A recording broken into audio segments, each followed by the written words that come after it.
नमो अरिहन्ताणं नमो सिद्धाणं नमो आयर्याणं नमो गच्छायाणं नमो सवसाहुणम्।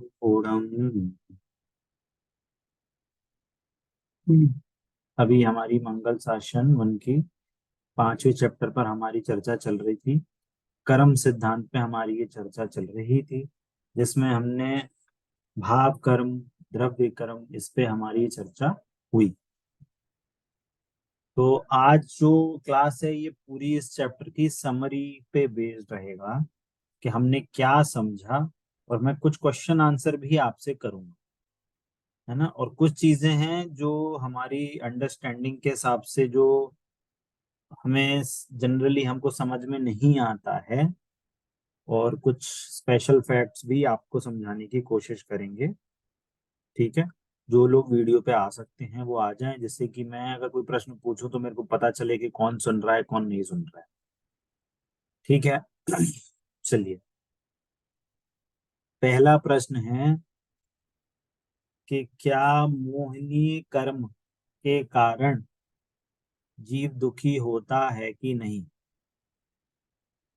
कोई बता सकता है? भैया क्वेश्चन रिपीट करिए एक बार। मोहनीय कर्म के कारण कोई जीव दुखी होता है कि नहीं?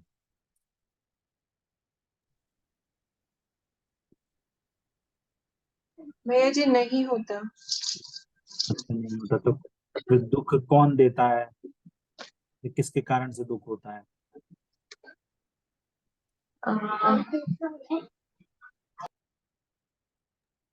आंसर सही दिया है आपने। अब नेक्स्ट क्वेश्चन है कि दुखी कौन करता है, तो दुख किससे होता है? भावों से, हमारे भावों से। क्या भाव? क्या? कौन से भाव?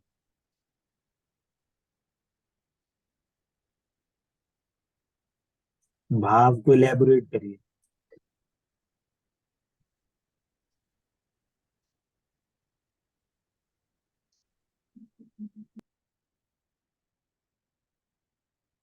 जैसे दुख, दुख किसको कहते हैं? दुख की डेफिनेशन क्या है?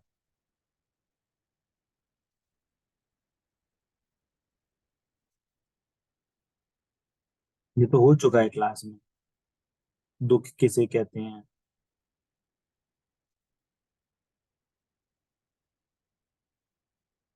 नहीं हुआ क्या? आप बोलिए, जो आपके ज्ञान में है वो बोलिए, जिससे कि मेरे को ये ज्ञान में आएगा कि आप क्या समझ रहे हो। और बोलने में कोई प्रॉब्लम नहीं है, हो सकता है सही भी हो जो आपको ज्ञान में बैठा हो।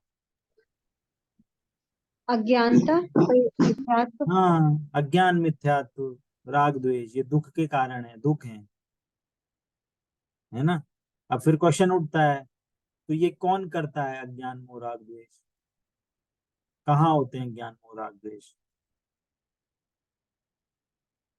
आत्मा में होते हैं विकारी भाव। हाँ, क्या? भैया जी आत्मा में होते हैं हाँ, विकारी भाव है। हाँ, बिल्कुल सही उत्तर दिया है आप। ठीक है, उत्तर देने में ना कभी आप संकोच नहीं करा करो। आप 90%, आप 90% केसेस में आपके सही ही उत्तर होते हैं, बस आपको कॉन्फिडेंस नहीं है इसलिए आप आंसर नहीं देते, है ना। मेरे को इस आज की चर्चा में क्या बताना है कि जो कर्म सिद्धांत बताया गया है, वो कर्म सिद्धांत दो रीजन से बताया है। किस रीजन से बताया गया है? कि जो लोगों में ये प्रवृत्ति होती है, क्या, कि आज बहुत गर्मी है इसलिए हमें बहुत अच्छा नहीं लगा, या ये ठंड है ना, ये ठंड अच्छी नहीं लग रही, अमुक व्यक्ति ने मेरे बारे में गलत बोल दिया इसलिए मेरे को गुस्सा आ गया। तो जो पर वस्तु में जो दोष देने की जो प्रवृत्ति रहती है, किसका, कि ये चीज मिल गई तो अच्छा है, हम खुशी हैं, और ये चीज चली जाएगी तो हम दुखी हो जाएंगे। इन्होंने हमसे कुछ बोल दिया तो हम दुखी हो गए, हमें क्रोध आ गया, और ये हमसे अच्छा बोलने रहेंगे तो हम खुश रहेंगे। बोलो, ऐसा जनरली हमारी प्रवृत्ति होती है कि नहीं होती? जी भैया जी। है ना।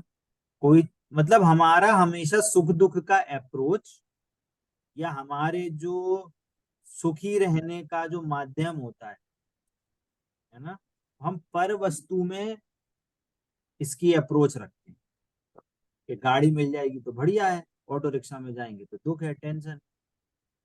हवाई जहाज में गए तो बहुत अच्छा लगा था, ट्रेन में गए स्लीपर कोच में तो बहुत गंदा लगा, है ना। और वही स्लीपर कोच में कोई गांव का व्यक्ति जाए तो उसको बहुत अच्छा लगता है, और साइकिल से जाए तो बुरा लगता है। तो ट्रेन गंदी है कि अच्छी है, वो सुख का कारण है कि दुख का कारण है ना।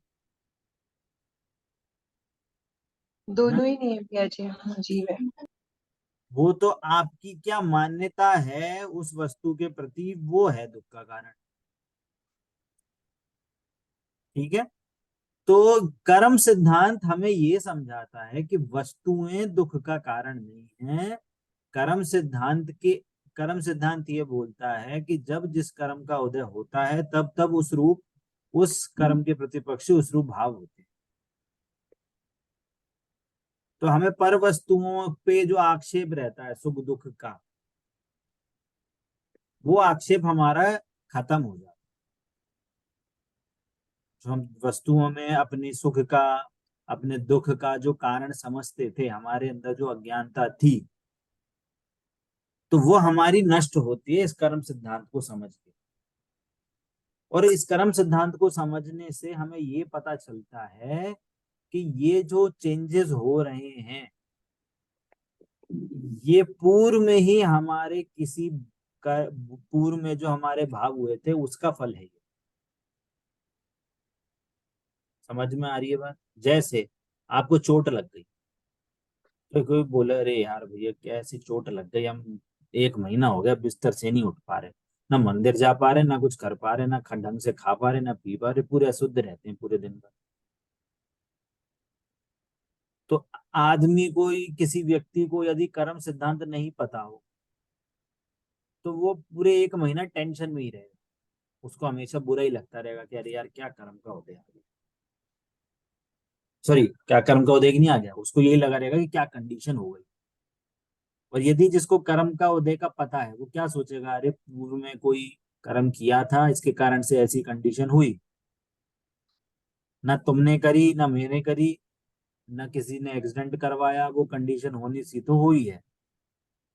अब आगे इस ऐसी कंडीशन में यदि मैं वापस से बुरे भाव रखूंगा, वापस से मैं यदि किसी पे द्वेष करूंगा, वापस से किसी पे मैं क्रोध करूंगा, तो ये कंडीशन वापस से आएगी और बढ़ के आएगी, क्योंकि वो तीव्रता और बढ़ेगी उसकी,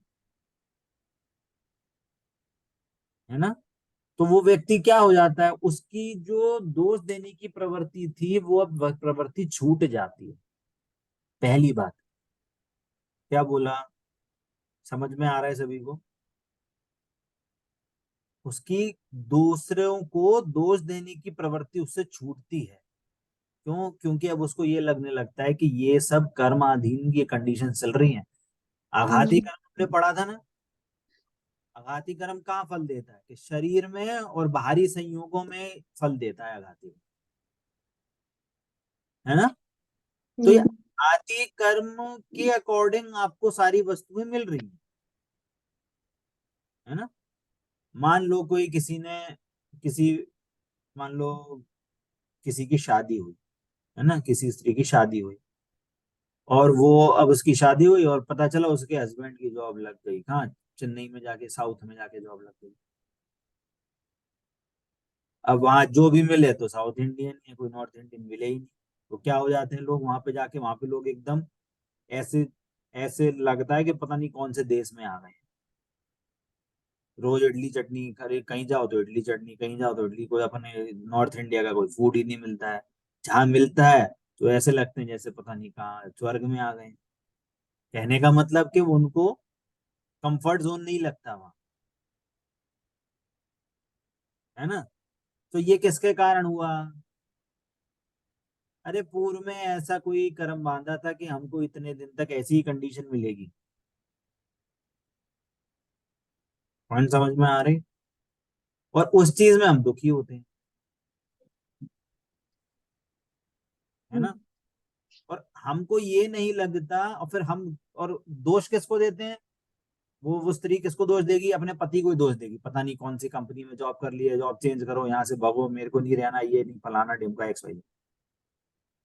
तो वो क्या होता है, वो फ्रस्ट्रेशन हमारे सामने वाले व्यक्ति पे निकलता है, जबकि उसकी भी गलती नहीं है, उसका भी कर्मोदय ऐसा चल रहा है कि वहां पे उसको उतने दिन तक रहना है, ऐसे संयोग उसको मिलने हैं,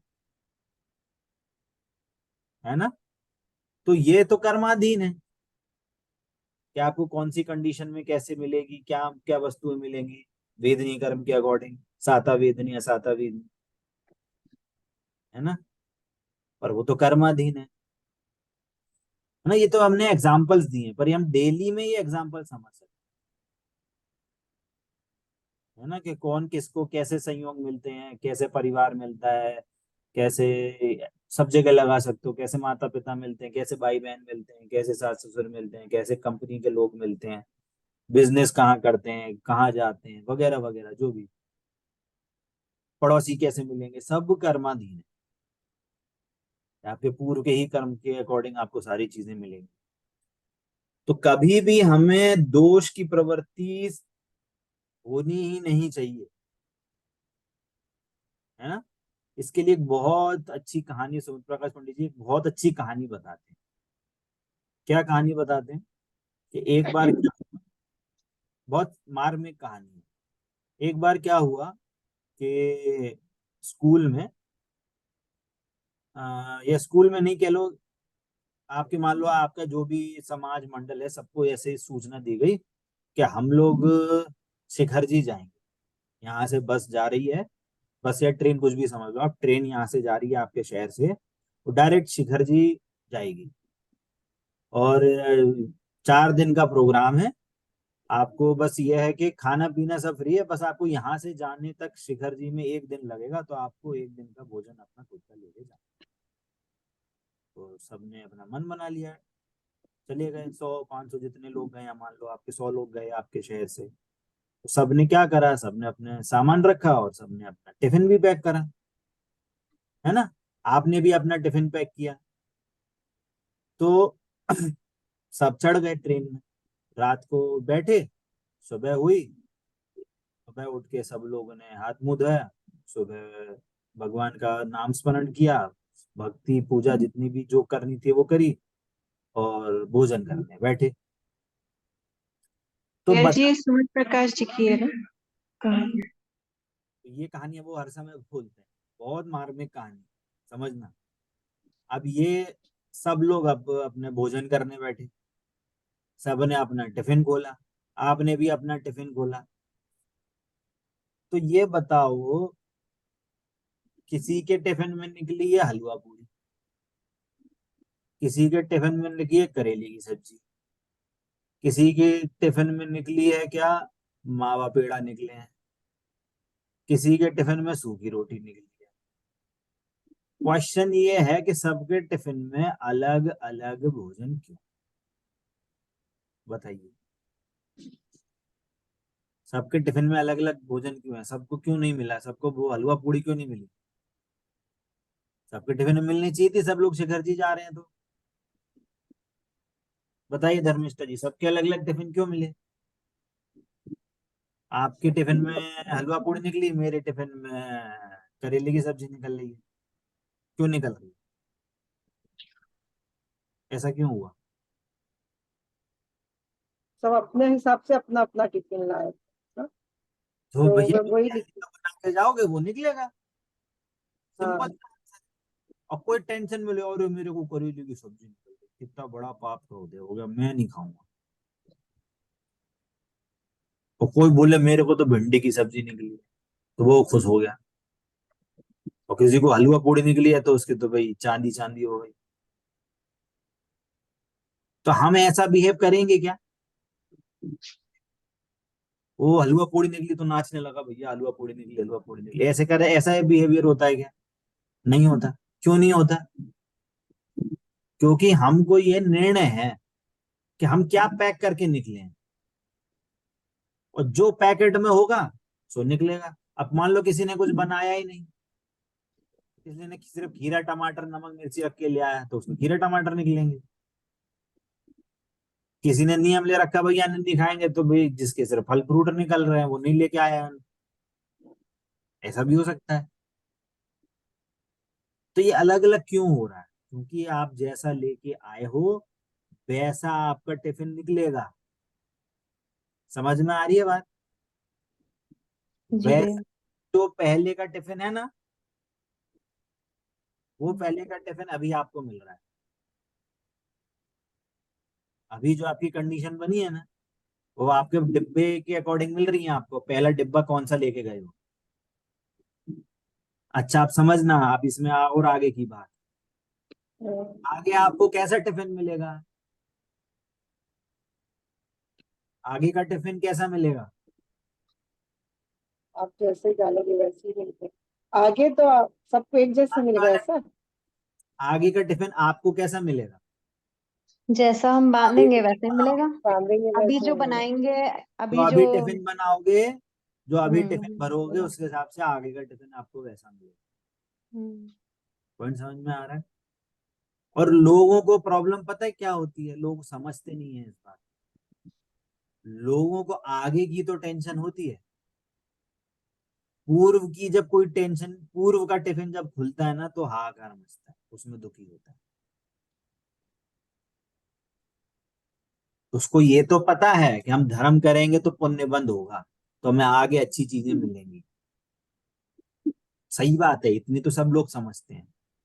पर प्रेजेंट में जो चीज मिलती है ना उसको नहीं समझता कि ये हमें पूर्व की कंडीशन के हिसाब से मिलती है। पूर्व का डिब्बा खुला है तो उसमें आग बबूला होते हैं, उसमें परिणाम बिगड़ते हैं, उसमें और टेंशन। उसको आप आज की मतलब जो हम जो अच्छा भी कर रहे हैं उससे भी रिलेट करते कि लो हम तो अच्छा कर रहे हैं तो भी हमारे साथ बुरा हो रहा है।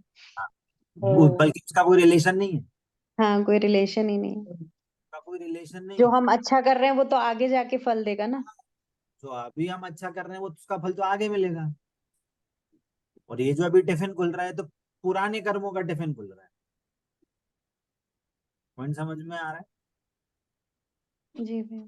तो दो चीजें हैं। पहली बात तो हमें दोषों की प्रवृत्ति रुकती है कर्म सिद्धांत समझ के, कि हम लोगों को, हमारे संयोगों को, हमारे पति पत्नी को, घर बार को, कोई भी चीज एक्स वाई जेड हो, हमें उस पे हमारी दोष की प्रवृत्ति खत्म होती है। समझ में आ रही है? क्योंकि कर्म काम करता है ना, हमारे कर्म का जो डिब्बा है वो काम करेगा ना, वो कहाँ जाएगा, वो भी अपना कर्म का उदय फल दे के जाएगा। पहली बात। दूसरी बात, कि जब हम ये समझ लेते हैं कि ये कर्म का उदय ही आसपास की चीजों को हमारे को इफेक्ट देता है ना, तो हमारा जो नजरिया होता है देखने का, हमारा नजरिया संकुचित हो जाता है। पहले हम क्या करते हैं, हम बाहरी चीजों को सही करने में हमारी प्रवृत्ति जाती है। क्या, अब जी ऐसा सही कर लो, ऐसा सही कर लो, अब पढ़ाई कर लो, अब ऐसा कर लो, जॉब कर लो, दुकान सही कर लो, घर सही कर लो, बच्चों को पढ़ा लो। समझ में आ रही है बात? तो हमारी प्रवृत्ति इनको सही करने में जाती है। बल्कि जब ये सही कर सकते हैं क्या हम सही नहीं कर सकते। ये सारा कर्म के अकॉर्डिंग है। आप कितनी भी एनर्जी फूक दो ये आपके अकॉर्डिंग होगा ही नहीं होगा। 100% रूल है ये, कितनी भी एनर्जी लगा लो, बाहरी संयोग आपके अकॉर्डिंग नहीं होंगे। हाँ ये कदाचित हो सकता है कि आपने ऐसा कोई भाव करे, सामने वाला संयोग उस रूप परिणमन कर गया, उस रूप उसकी प्रोसेस हो गई, तो अपन क्या समझते हैं कि भैया मैंने मेंटेन करके रखा है, बच्चों को तो मैं ही पढ़ाती हूँ, बच्चों को तो हम ही संस्कार देखते हैं, हमारे पति तो कुछ देखते ही नहीं है। है ना? आपके बच्चों को बोला कि भैया पढ़ाई करो, उसने पढ़ाई कर ली, उसके 90% मार्क्स भी आ गए, तो क्या बोला है, मैंने पढ़ाया है बच्चों को। बल्कि हुआ नहीं है ये उसकी योग्यता थी तो 90% ले आया, उसकी योग्यता नहीं हो तो नहीं ले आएगा वो, आप कितना भी पढ़ा लो। मीनिंग कि हमारी को हमारे दोषारोपण की प्रवृत्ति खत्म होती है। ये जब खत्म होएगी तो हमारी एनर्जी कहाँ जाएगी। तो हम तो बाहरी संयोग का तो हमें पता चल गया कि ना मैं उनका करता हूँ ना वो मेरे करता है, सब अपने अकॉर्डिंग अकॉर्डिंग इंडिपेंडेंट अपना काम करते हैं। तो मेरी मेरी सोचने की मेरी ताकत कहाँ जाएगी? मेरी ताकत जाएगी हमारे भावों को, भावों की सीमा तक रुक जाएगी, कि मेरा जो काम है, मेरा काम सिर्फ मेरे भावों तक है, मेरी बाउंड्री। तो हम अपने परिणामों को टटोलना शुरू करते हैं कि ऐसे भाव हैं, हो रहे हैं, तो मतलब हमारे को ऐसा बंद होगा, और वो जब बंद का हो जाएगा तो हमें ऐसी कंडीशन मिलेगी, तो ऐसा काम नहीं करना। पॉइंट समझ में आ रहा है? हमारी पहली अप्रोच क्या थी? हम पहले बाहरी चीजों को बिगाड़ने सुधारने की अप्रोच करते थे। या हम कहें, एक और बहुत हार्ड पॉइंट है समझने लायक, हम हमेशा शरीर की क्रिया को सुधारने का प्रयास करते हैं। हम भावों को सुधारने का प्रयास नहीं करते। पॉइंट समझ में आ रहा है? देखो, आचार्यों की तो मजबूरी है, हमने पहले डिस्कस किया था ना, आचार्यों की तो मजबूरी है, आत्मा का परिणाम बताने के लिए शरीर की क्रिया से समझाना पड़ता है। पॉइंट समझ में आ रहा है? आत्मा, अज्ञानी को आत्मा नहीं दिखा सकते, वो तो जानता ही नहीं है आत्मा क्या होती है। तो क्या बोलेंगे, अरे तुम पंचेंद्रिय जीव हो। हम शरीर से परिचय देंगे उसका कि भैया तुम पंचेंद्रिय जीव हो, तुम्हें 5 इंद्रियां है ना, इसलिए तुम पंचेंद्रिय जीव हो। तुम जान सकते हो, आंख नाक मुंह नाक से तुम जान सकते हो, जे टेबल कुर्सी नहीं जानती। तो ये आचार्यों की मजबूरी थी बताना। परंतु हमने क्या कर लिया, हमने शरीर को ही अपना स्वरूप मान लिया, कि जो शरीर है, इस शरीर से ही काम होता है। जिनवाणी में क्या कहा कि भाई मंदिर जाओ, पूजा करो, पाठ पाठ करो, नियम करो, व्रत करो। तो किसके लिए कहा था? आचार्यों ने वो चीज किसके लिए कही थी? आप अपनी बुद्धि को देवशास्त्र गुरु के प्रति समर्पित करो, भगवान का स्वरूप समझो, शास्त्र का स्वरूप समझो, गुरु का स्वरूप समझो। उसके लिए मंदिर जाने को कहा। और हम क्या कर बैठे, हम उस क्रिया को पकड़ के बैठ गए कि पूजा कर ली तो हमारा धर्म हो गया। हमने जिनवाणी पढ़ ली, समझी नहीं, पुस्तक पढ़ ली, जिनवाणी पढ़ ली तो हमारा स्वाध्याय हो गया। हमने गुरुओं की सेवा कर ली तो हमारी गुरु सेवा भी हो गई। पर गुरु क्या होते हैं, गुरु कैसे होते हैं, जिनवाणी को पढ़ने से क्या लाभ है, क्यों पढ़ना है, भगवान को क्यों पूजना है, ये तो हमने समझा ही नहीं। समझ में आ रही है बात? आचार्यों ने ये समझ के बोला था कि तुम अपने परिणामों को, भगवान के देवशास्त्र गुरु के स्वरूप को समझकर अपने परिणामों को टटोलोगे, बट वो हुआ नहीं, तो वो गलती रह गई। तो ये जो कर्म सिद्धांत है ना, ये कर्म सिद्धांत हमारे इस अप्रोच को थोड़ा और दृढ़ करता है। क्यों? क्योंकि हमें ये पता चल गया क्या, कि हम राग द्वेष करेंगे तो हमें पाप कर्म का बंध होगा। तो हमारी अप्रोच क्या जाएगी, हमारी अप्रोच क्या जाएगी कि ऐसा करो, गुस्सा करो, पर हाथ पैर चांटा वाटा मत मारो, पर मुंह से गुस्सा करो। ऐसी अप्रोच जाएगी कि ऐसी अप्रोच जाएगी, अरे गुस्सा नहीं करनी चाहिए, फालतू कर्म बंधन होता है।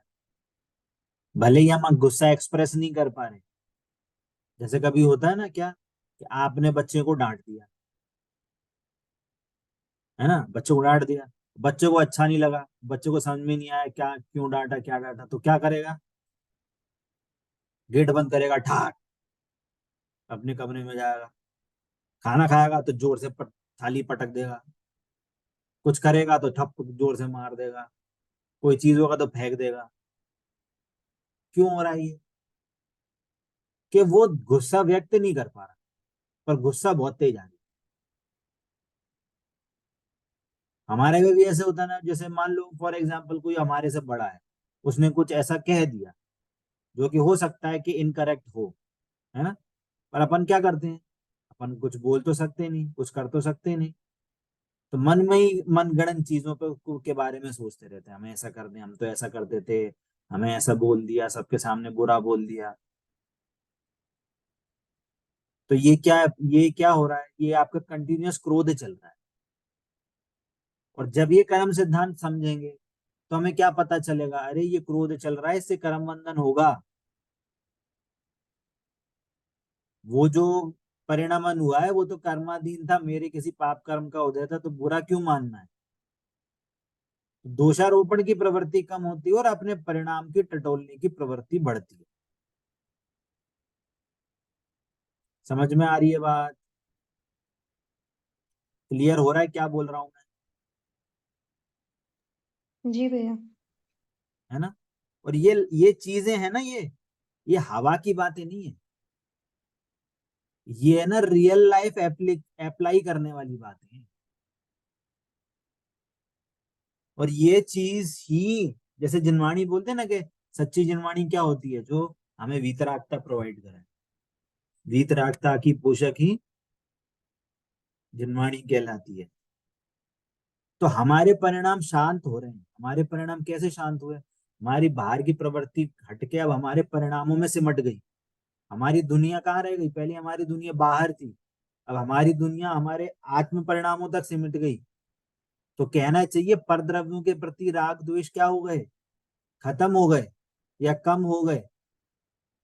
तो राग द्वेष का मिटना, यही तो जिनवाणी का काम, जिनवाणी को समझने का मुख्य उद्देश्य है कि राग द्वेष कम हो। एक एंगल से आपको उनके प्रति वितरकता होगी कि हम अब उनके प्रति राग द्वेष नहीं करेंगे। कोई ऐसा कंडीशन आ जाए हम राग द्वेष नहीं करेंगे। सुदर्शन सेठ की कहानी पता है?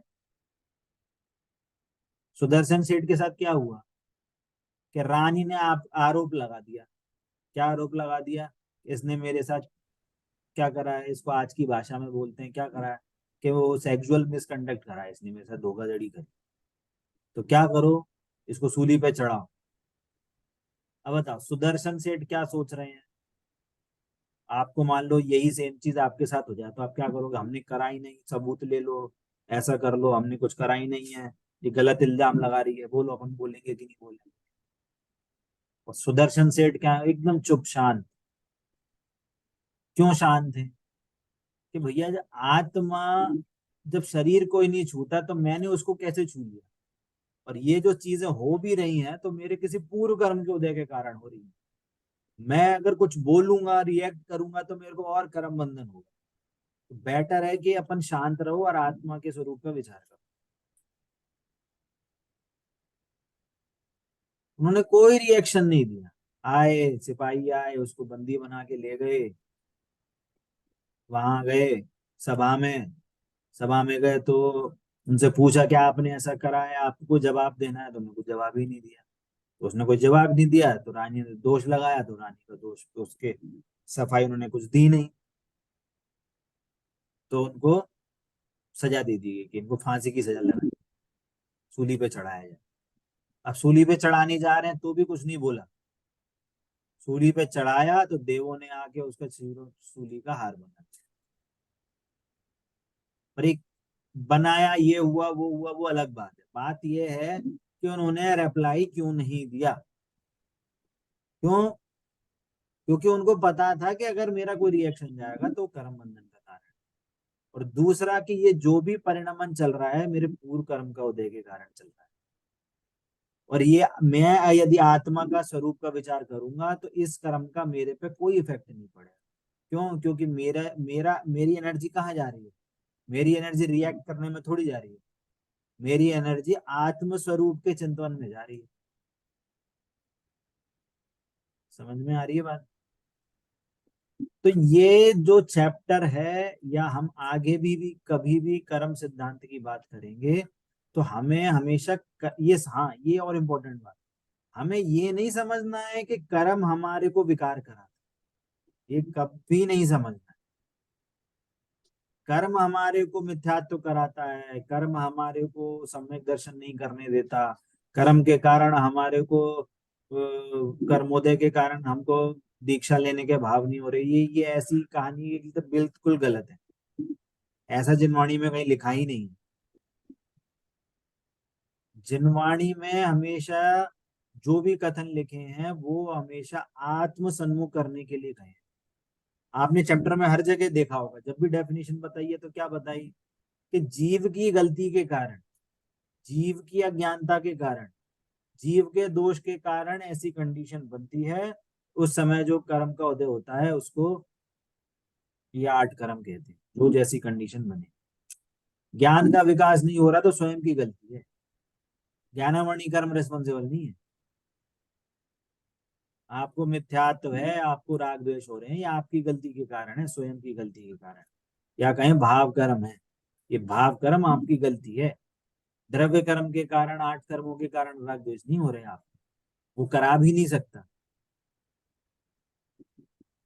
है ना। तो हमें एक और सीख मिलती है इस चैप्टर में, कि यदि हमें अपने को मोक्ष मार्गी बनाना है, यदि हमें मोक्ष के पथ में चलना है, तो हमें ही अपनी गलती सुधारनी पड़ेगी। कोई आपके पास आके कोई रिद्धि सिद्धि दे दे, कोई आपको आशीर्वाद दे दे तो आपको मोक्ष नहीं होगा। आपको ही स्वयं चलना पड़ेगा, और अकेले चलना पड़ेगा। कोई और आपको उंगली पकड़ के नहीं सिखाएगा, आपको स्वयं को पढ़ना पड़ेगा, आपको स्वयं को अपनी अज्ञानता दूर करनी पड़ेगी। हाँ, देवशास्त्र गुरु आपको हेल्प जरूर कर सकते हैं, देवशास्त्र गुरु समीप के जाकर आप मोक्ष मार्ग का उपदेश जरूर सुन सकते हैं, पर उस पर चलने का काम आपको स्वयं का करना होगा। क्लियर होती है बात, है ना। तो ये हमारे को पर धर्म में भी देखो, संसार मार्ग में तो हम इंडिपेंडेंट हैं ही, ये तो हर कोई कहता है कि भैया ऊपर वाले के बिना कोई पत्ता नहीं हिलता। हम कह रहे हैं कर्मोदय के कारण कोई पत्ता नहीं हिलता। कर्मोदय के कारण पत्ता मतलब कि जो संयोग आदि मिल रहे हैं वो सारे कर्माधीन है, कर्म अकॉर्डिंग चलेंगे। पर आप यदि उसमें अटैचमेंट करोगे तो ये आपकी गलती है। कर्म नहीं बोल रहा कि आप अटैचमेंट करो, कर्म नहीं बोलता कि ये तुम अपने आप को शरीर मानो, कर्म नहीं बोलता कि आप इन घर परिवार वालों को अपना मानो। कर्म बोलता ही नहीं है, कर्म में ज्ञान ही नहीं है, ये तो आपकी स्वयं की गलती है। ठीक है। अब एक और चीज समझने वाली बात, कि कोई ये समझे क्या कि हम तो बहुत पुण्य करते हैं, या कोई जीव है जो बहुत पुण्य करता है, या स्टार्टिंग से ही कोई पुण्य कर रहा है ना, जब से वो धर्म में लगा है तो मोस्ट ऑफ द टाइम उसका जीवन धर्म में ही गया है, परंतु उसको उसका जो आखिरी समय होता है वो बहुत बुरा निकलता है। किसी को कैंसर हो जाता है, किसी को ब्रेन हेमरेज हो जाता है, किसी को हार्ट अटैक हो जाता है, कुछ हो जाता है। ऐसा अपन अक्सर देखते हैं, है ना। और कोई ऐसा है जो बढ़िया एकदम ऐशो आराम से जीते हैं, और बहुत आराम से पैसा उड़ाते हैं, घूमते हैं फिरते हैं, खाने पीने का कोई ठिकाना नहीं है, जो मन में आए सो खाते हैं पीते हैं, बढ़िया मौज मस्ती करते हैं, और बढ़िया आराम से जीते हैं। और कुछ ऐसी कुछ बीमारी भी नहीं होती है ज्यादा कुछ, और वो आराम से मर भी जाते हैं, उनका वियोग भी हो जाता है, ऐसा भी देखा जाता है। तो कोई ये कहे कि ऐसा धर्म करके ऐसी टेंशन वाली मौत क्यों मरे, इससे बढ़िया आराम से जियो, बढ़िया खाओ पियो और मस्ती करो आराम से, जब वियोग होगा तो ठीक है, जो भी होगा तो मर जाएंगे, कम से कम जी के तो बढ़िया मौज मस्ती करके तो मरे।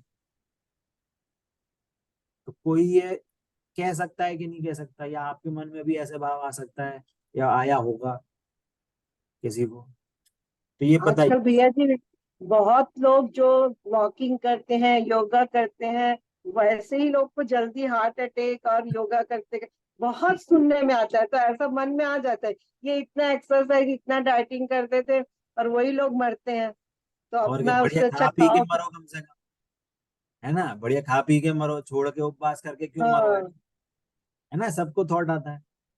तो ये बताइए, ये सही है कि गलत, ये सोच सही है कि गलत, गलत। गलत क्यों गलत, आंसर भी तो देना पड़ेगा। अपने कर्म अपन पहले के कैसे किए उसी के हिसाब से वही फल आ रहा है, वही बात हो रही देखो इसकी ना साइंस भी, है। ये और वो साइंस भी ना सुमत आप ही प्रकाश का पंडित ने बहुत सोचना है। अच्छे से समझाई है। इसकी है ना एक बहुत अच्छी साइंस है ये, मतलब ये चीजें क्या है, हिडन साइंस है, इसको हिडन साइंस बोलते हैं।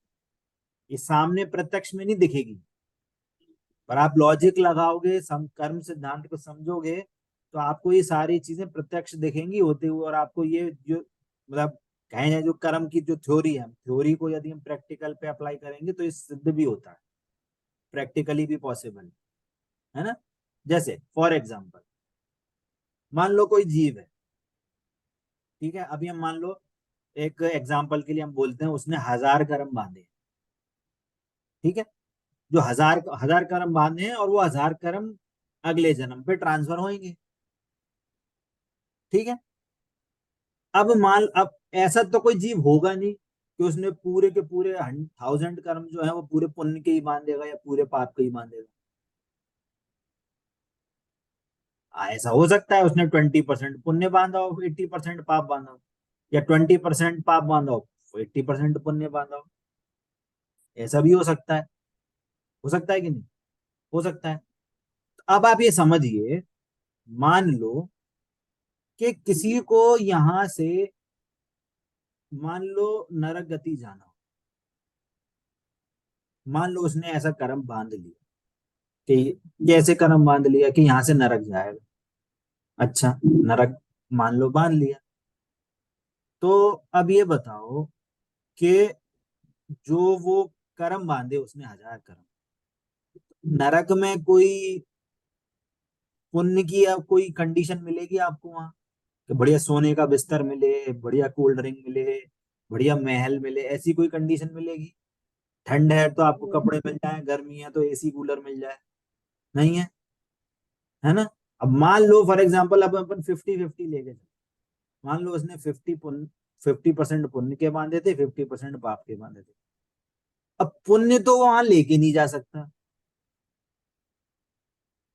क्या बोला, पुण्य लेके नरक में नहीं ले जा सकता, क्योंकि वहां वहां उदय आ ही नहीं सकता पुण्य का, पर उसने पुण्य तो बांधा है, तो पुण्य का इफेक्ट कहाँ जाएगा, पुण्य का इफेक्ट उसको इसी भाव में मिलेगा। जो उसने 500 कर्म पुण्य के बांधे हैं, वो इसी भाव में उस 500 पुण्य कर्म को इसी भाव में भोग के जाएगा वो। समझ में आ रही है बात, नहीं आ रही समझ में? फॉर नहीं एग्जाम्पल, भैया जी। फॉर एग्जाम्पल जैसे एक एग्जाम्पल है आपको थोड़ा सा समझाने के लिए, मान लो कोई बॉलीवुड एक्टर है, या कोई ऐसे ऐसा प्रोफेशन में है, ठीक है। अब क्या करते हैं, उनका प्रोफेशन क्या है, कि भैया फिल्म बनाते हैं, किसी भी स्त्री के साथ फिल्म बनाते हैं, किसी के साथ भी सीन करते हैं, उनके साथ डांस करते हैं, उनके साथ सब कुछ करते हैं। तो ये बताइए, जब वो सीन होता भी है तो उनके भाव नहीं बिगड़ते क्या, या वो क्रियाएं सही हैं क्या? उससे तो पाप ही बंध रहा है, पुण्य तो बंध नहीं रहा। मंदिर तो उन्हें जाना नहीं है कभी, साल में एक बार चले जाए तो चले जाए, और पार्टी ऐसी करनी है, ऊट पटांग, खाना पीना भी ऊट पटांग, दारू और ये और वो फलाना डिब्बा जो भी एक्स वाई जेड, तो वो आदमी क्या बांधेगा हाँ। मोस्टली? ठीक है, वो सुबह उठ के थोड़ा उसने अपने भगवान का नाम जप लिया, कुछ जप लिया, तो उसने 10-20% पुण्य बांध लिया, अपनी सैलरी का उसने थोड़ा गरीबों में दान दे दिया, तो थोड़ा सा उसने दया दान का पुण्य बांध लिया, तो 10-20% तो वो पुण्य बांधता है, पर 80% तो उसने पाप बांधा ऐसे काम करके।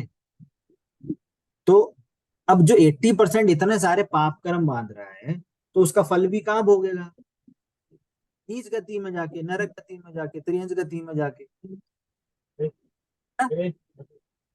परंतु 30% जो पुण्य का बांधे थे, तो वो फल कहाँ भोगेगा, वहां पे नरक गति में तो पाप का कर्म का उदय मिलेगा, वो पुण्य का उदय फिर मिलेगा नहीं वहां पे।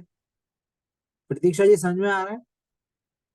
तो वो जो एक्टर्स को जो अभी की जो आपको दिख रही है लाइफ, एकदम ऐशो आराम की, बहुत बढ़िया से गाड़ियों में घूम रहे हैं, एरोप्लेन में घूम रहे हैं, बढ़िया बढ़िया कपड़े पहन रहे हैं, फोटो खिंचा रहे हैं, तो ये किस कर्म का उदय का फल है?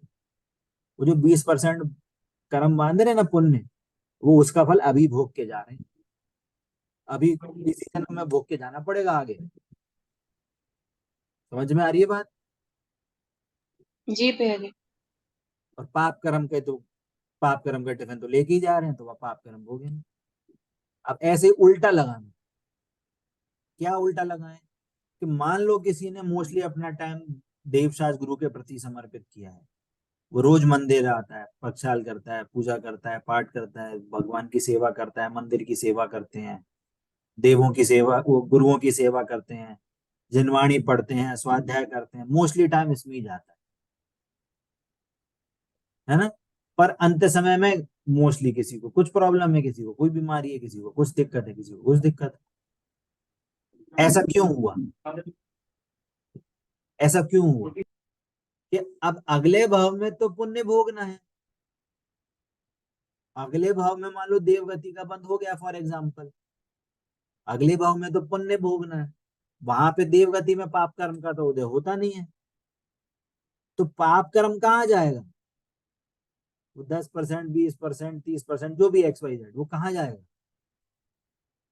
उसको अभी इसी भाव में भोग के जाना पड़ेगा, खत्म करके, क्योंकि पाप कर्म नहीं ले जा सकते अगले भाव में। तो कोई ऐसे माने कि हम धर्म तो करें और इवेंचुअली पता चले कि हमें हार्ट अटैक आ जाए, हमें ब्रेन हेमरेज हो जाए, हमें कुछ ये हो जाए, कब कुछ वो हो जाए, तो लोग क्या बोलते हैं, भैया हमें धर्म नहीं करना, हमें हार्ट अटैक नहीं चाहिए, हम बढ़िया से खाएंगे पिएंगे मौज करेंगे, हमें ऐसे ही रहने दो। अरे भैया, जो टिफिन आगे का बंधना है वो भी अभी आपका डिसाइड होगा, अभी से ही। प्रतीक्षा जी, समझ में आया बात? भैया बहुत सुंदर उदाहरण दिया आपने, बहुत अच्छे से समझ में आया। तो ये चीज होती है, ये मनगढ़ंत की बात नहीं है, ये चीज होती है। हम ये आप अगर यदि अपने घर परिवार में, कहीं रिश्तेदारों में, समाज में आप ये देखोगे ना, ये आपको एकदम सटीक चीजें, आपको बहुत एग्जाम्पल्स आपको मिल जाएंगे आपके जीवन में। ऐसे बहुत से लोग होंगे जो मंदिर स्वाध्याय करते थे, मंदिर में आते थे, ऐसे आते थे, और लास्ट में जाके किसी को हार्ट अटैक आ गया, किसी को कुछ हो गया, किसी को ऐसा हो गया। तो ये कर्म सिद्धांत का ही हमें को पुष्टि करता है, क्योंकि वो इतना सारा पुण्य कहाँ लेके जाएगा, उसको अगले भाव में मिलेगा, है ना? एक बात, एक ये सिद्धांत हमें समझने वाली बात है। अब इसमें आप वेरिएशन लगाओ, अब इसमें वेरिएशन लगाओ। तो मान लो किसी ने पूर्व भाव में त्रियंच गति बांध ली, मतलब नेक्स्ट नेक्स्ट भाव के लिए त्रियंच गति बांध ली, हो सकता है कि उसने त्रियंच गति बन गई हो, पर इतना पुण्य बांध लिया कि वो कैरी फॉरवर्ड हो जाए। इतना पाप कर्म तो बांधा, पाप कर्म बांधने से त्रियंच गति मिल गई, पर पुण्य भी इतना बांध लिया कि वो जो कैरी फॉरवर्ड हो गया। तो क्या होगा कि वो जो कुत्ता है, वो मान लो त्रियंच गति में कुत्ते बनने की पर्याय मिलनी थी, तो वो इस घर, ऐसे घर में जाके जन्म लेगा, या कुत्ते बनने के बाद उस घर में जाएगा जहाँ AC, बढ़िया फ्रिज कूलर, बढ़िया चीज मिलती है ना? तो सुमत प्रकाश पंडित जी बोलते हैं, तुम्हें मीम साहब की गोदी में बैठ के कुत्ता बनना है कि तुम्हें भगवान बनना है? कौन सी पर्याय ज्यादा अच्छी लगती है ना? लोग बोलते हैं ना कि देखो देखो कितना पुण्य का उदय है, बढ़िया मीम साहब की गोदी में बैठा रहता है कुत्ता। तो ये कर्म मान लेते हैं, तो जा तुम भी बन जाओ कुत्ते, जाओ। तो वो क्यों बना? ये पूर्व में बन पाप कर्म का था, तो त्रियंज गति बन गई, और पुण्य भी इतना था, तो बढ़िया आराम से AC में बैठे रहते हैं, कूलर में बैठे रहते हैं। और पाप ही ज्यादा कर्म बने तो सड़क आदि में ऐसे में त्रियंज गति में बन जाएंगे, गाय बैल कुत्ता बिल्ली, या खाने पीने का ठिकाना नहीं। तो ये पूरा कर्माधीन है। समझ में आ रही है बात? क्लियर हुआ ये, है ना? अब इसमें एक थोड़ी टेक्निकल चीज समझने की है, जो इस चैप्टर में नहीं थी, आज की जितनी भी चर्चा ये पूरे चैप्टर में कहीं नहीं है। ठीक है? एक और चीज समझने की ये है कि जो कर्म प्रकृति हमने समझी, क्या घाती और अघाती, ठीक है? तो ये जो पुण्य पाप अपन बोलते हैं कि पुण्य पाप, है ना, पुण्य रूप कर्म, पाप रूप कर्म, तो ये क्या चीज है, इसका कनेक्शन कहाँ है? क्योंकि हमने 8 कर्म में तो कहीं गिना नहीं, कहीं पुण्य पाप तो हमने सुना नहीं, इसका क्या कनेक्शन है ना? तो हमें इसमें समझने वाली बात ये है, इसको पीडीएफ उस पे ही लेते हैं।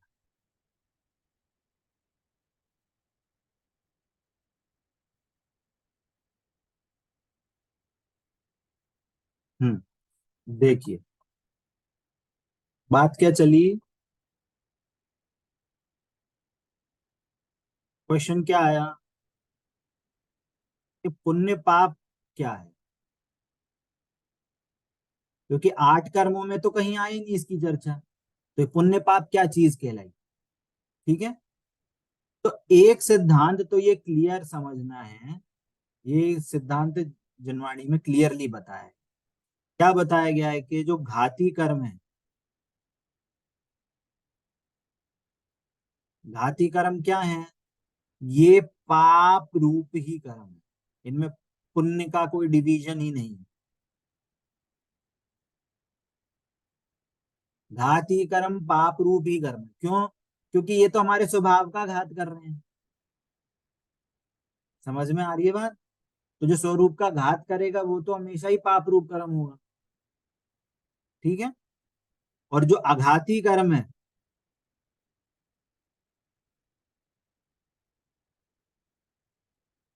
ये 2 रूप होते हैं, ये पुण्य रूप और पाप रूप।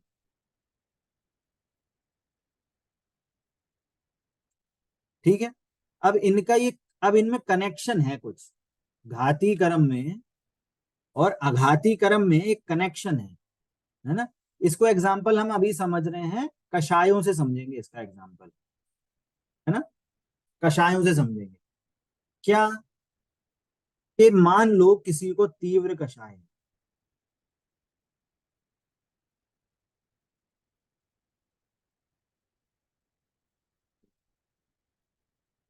किसी को तीव्र कषाय है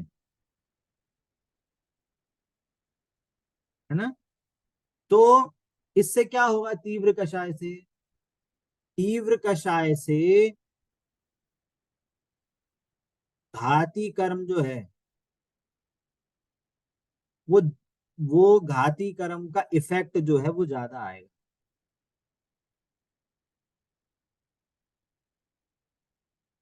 घाती कर्म इफेक्ट ज्यादा आएगा, इसका मतलब क्या है कि जो ज्यादा तीव्र कषाय होता है ना, वो कहाँ जाके जन्म लेता है, नरक में जाके जन्म लेता है, त्रियंच गति में जाके जन्म लेता है।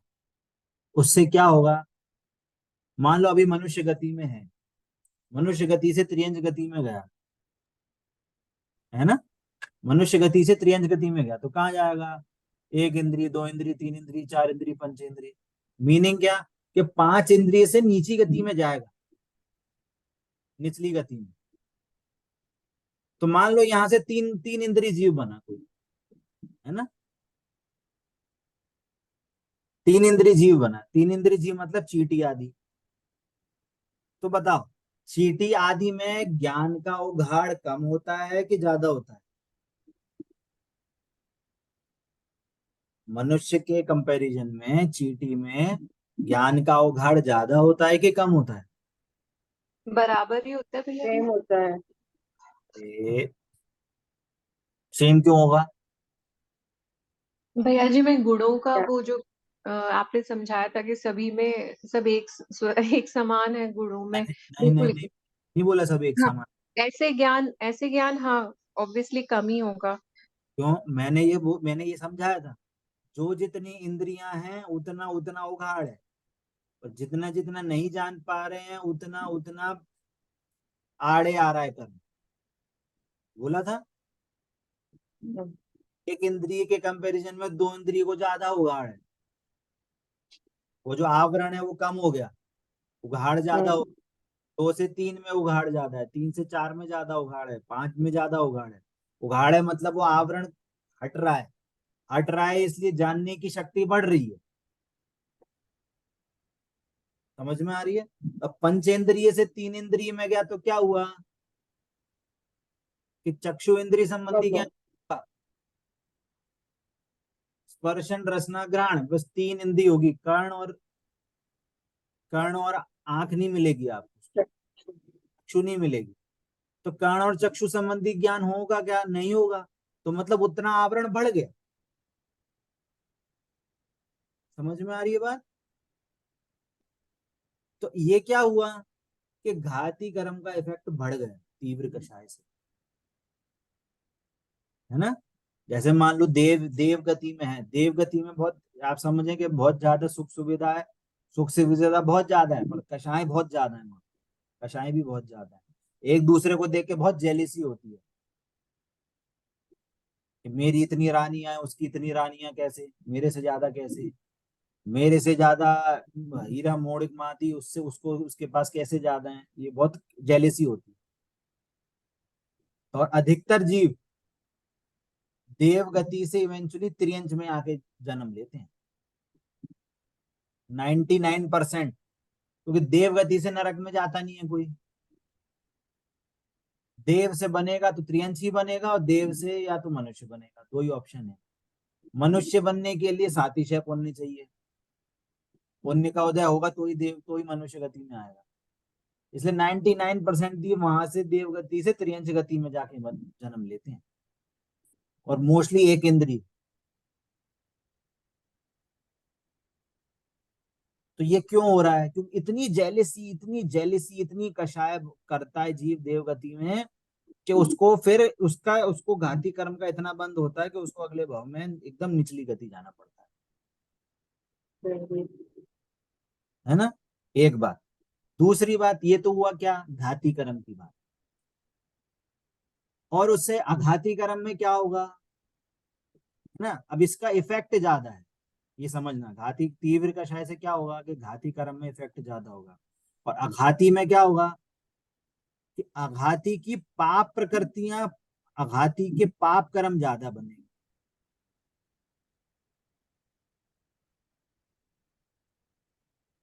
और पुण्य कर, या दूसरे भाषा में कहें पुण्य कर्म कम।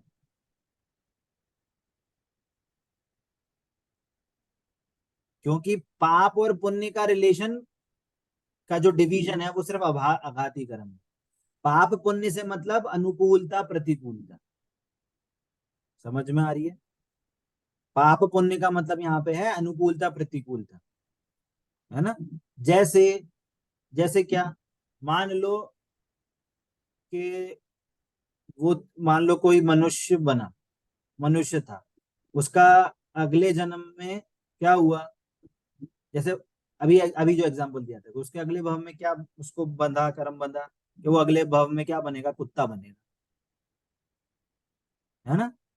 तो यदि उसने तीव्र कषाय करी होंगी ज्यादा, तो उसको पाप कर्म ज्यादा बनेगा। पाप कर्म ज्यादा बनेगा मतलब कि उसको, उसका शरीर अच्छा नहीं होगा, उसको बीमारियां ज्यादा होंगी। कुत्तों को देखा, ठंड ज्यादा लगती है, ठंड में ठिठुरते रहते हैं, खाना नहीं मिलता, बीमारियां अलग होती रहती हैं, उनको कीड़े चुभते रहते हैं, वगैरह वगैरह।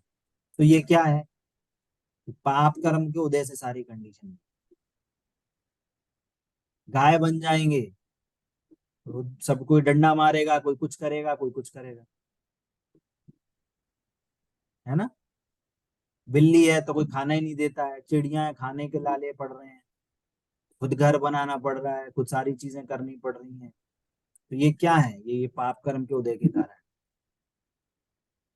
समझ में आ रही है बात?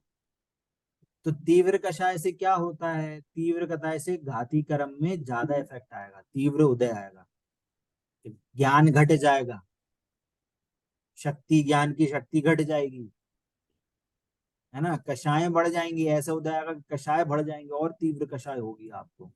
और वीर्य है ना, वीर्य घट जाएगा, है ना। दान लाभ भोगो भोग, इसमें दान लाभ भोगो वस्तुएं नहीं मिलेंगी, आप भोजन नहीं मिलेगा, त्रियंच गति में जैसे नहीं मिलता है। तो भोगांतराय कर्म का उदय, उपभोगांतराय कर्म का उदय, लाभांतराय का उदय, कोई चीज वस्तुएं नहीं मिलेंगी, है ना। और आघाती कर्म में क्या है कि शरीर टेढ़ा मेढ़ा मिलेगा, उल्टा सीधा मिलेगा, शरीर में बीमारियां मिलेंगी, असाता वेदनी का उदय मिलेगा, नीच गोत्र मिलेगा, आयु कम मिलेगी,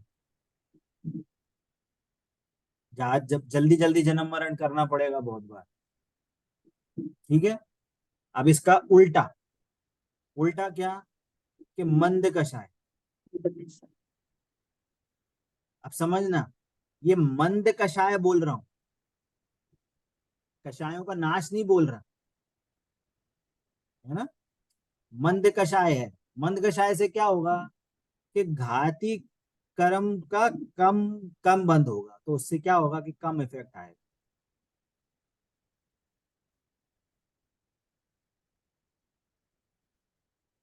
क्या मतलब, क्या मतलब?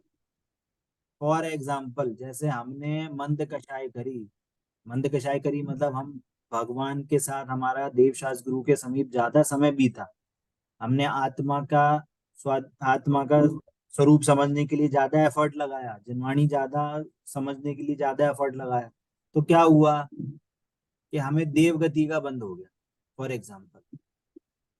तो इससे क्या होगा, वहां पे देवगति में क्या होगा, देवगति में ज्ञान का उघाड़ हो जाएगा, मने परे अवधि ज्ञान मिल जाएगा आपको, मने परे नहीं, अवधि ज्ञान मिल जाएगा और एक एक्स्ट्रा ज्ञान मिल जाएगा देव की पर्याय में।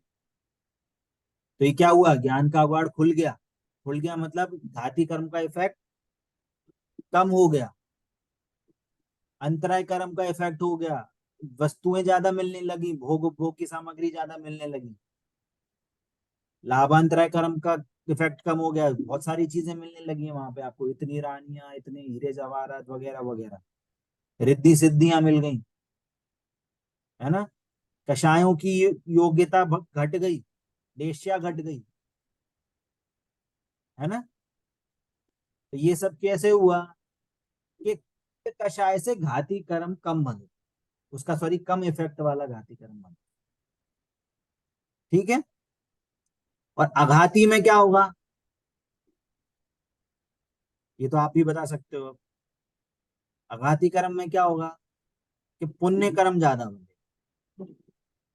क्या मतलब कि आघाती में पुण्य कर्म ज्यादा बना, आघाती में क्या था, काम कर्म से शरीर की रचना, तो देवगति में क्या मिली, एकदम सुंदर शरीर की रचना हुई, एकदम बढ़िया, गोरे चिट्टे, एकदम खूबसूरत है, आवाज बहुत अच्छी है ना, कोई बीमारियां नहीं होंगी देवगति में, है ना। साता वेदनी का उदय ज्यादा मिलेगा, है ना। नीच गोत्र नहीं, उच्च गोत्र मिलेगा, आयु ज्यादा मिलेगी। देवगति की कैसे मिलेगी आयु, ज्यादा आयु मिलेगी। या हम और इसके दूसरे भाव, दूसरे पार्ट में कहेंगे तो पाप कर्म कम बनेगा।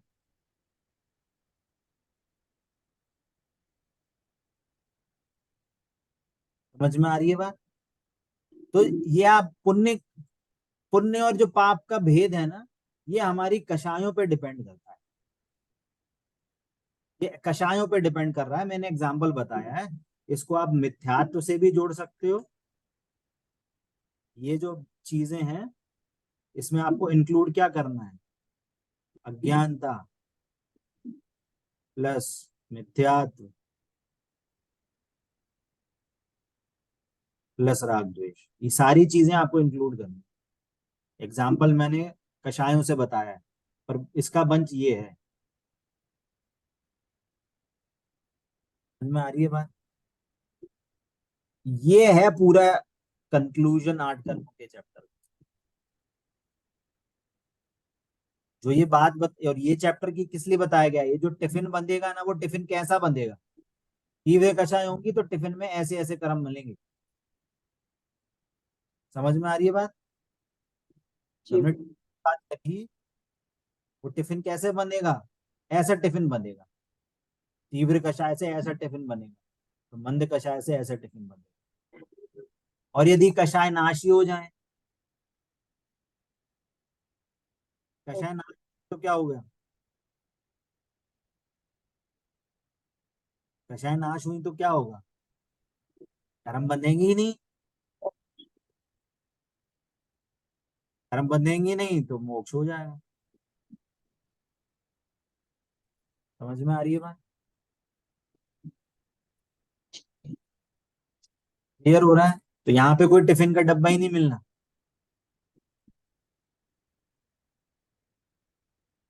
कर्म का डब्बा कैंसिल।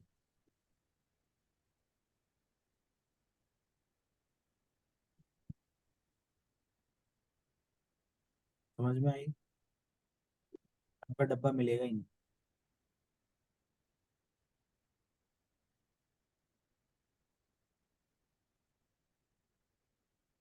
क्लियर हो रही है बात?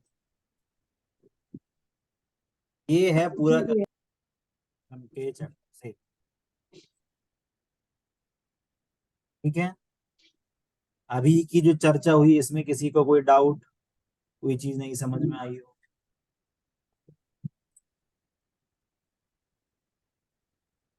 ये चैप्टर में कहीं नहीं है ना? तो ये जो हमारी जितनी भी चर्चा हुई ये सारी एक्स्ट्रा है, आपको अंडरस्टैंडिंग और समझ में है चैप्टर से हमें क्या फायदा क्या मिला है चैप्टर समझने का, है ना?